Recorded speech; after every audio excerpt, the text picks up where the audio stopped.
Hi, don't usually make these speaking videos, only the car in action, which you can see on my YouTube channel. I've made this video because last week I saw yet another Ferrari 355 setting a light while it was in motion, and I thought I'd just do a video now to explain exactly what causes the fires in the engine bays of Ferrari 355s, being that I've never seen this done before. This is a 2.7 Motronic. It happens right across the range if it's not done properly. If the engine out service job is not done properly. It happens on the 2.7s and also the 5.2s. I have heard people say, well, they've got a 2.7 so they're immune to this. No, you're not. If it's got fuel hoses, it could have potentially a problem. So I'm going to point out to you now the two main causes of fires on the Ferrari 355s. Usually happens when the engines just come out, and you'll see why as I explain. Looking from the top of the engine, the front of the engine, which is just below the rear window on this spider, you'll see the fuel hoses. Here, and there's two underneath.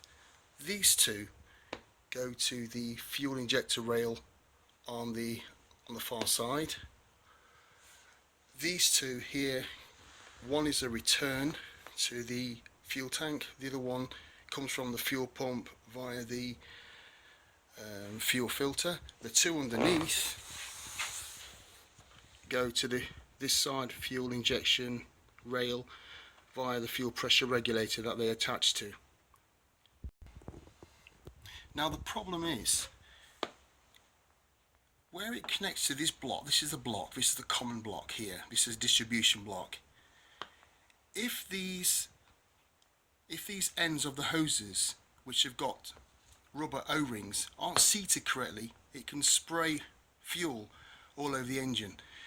So these have got O-rings, the top ones, these ones here, and the two underneath have got O-rings. If they're not seated correctly and tightened up correctly via these nuts here and here, it can actually spray fuel or drip fuel all over.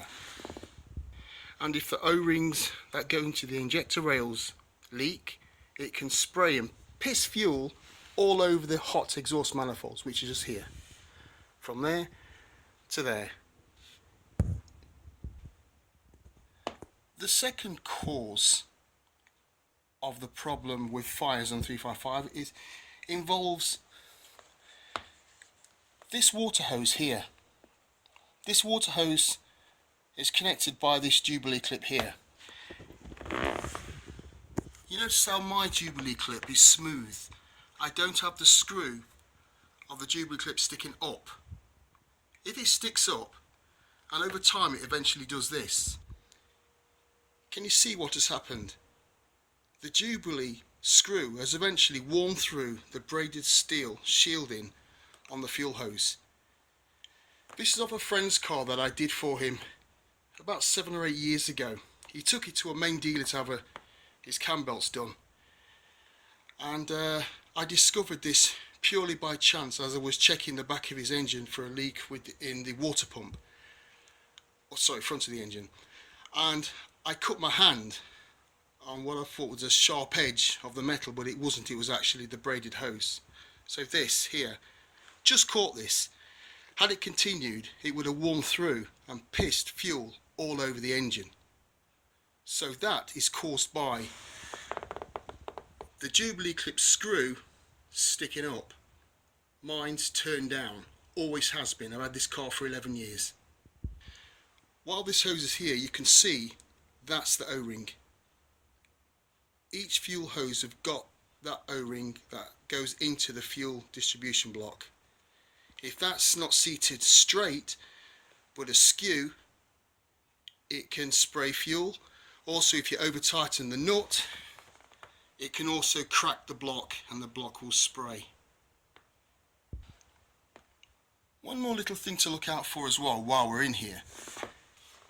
You see this small takeoff? This small takeoff is a water takeoff. It's only a small pipe. It travels in between the fuel lines, all 4 fuel lines. It travels in between, so it travels below the top 2 and above the bottom 2. I've covered mine with rubber, so the water hose is not constantly rubbing against the braided hose, which can of course not cause a fuel leak. It can actually piss water all over the engine. You got yourself a water leak, fuel hose has got to come out, you've got to replace that hose. So look out for that. Also, it's okay for this Jubilee screw head to be stuck up here because the hoses go nowhere near it. So that's safe. This, the main water pipe Jubilee clip, will not be good if the hose screw was sticking up, because the pipe underneath here, this one here underneath, that would rub against the screw, and that would then cause this. I hope this has helped a few owners with 355s. I hope this helped all owners with 355s now understand clearly what causes fires in 355s. This will give the geeks on Ferrari chat a lot to argue about, and the internet warriors. And anyway, I hope this helped.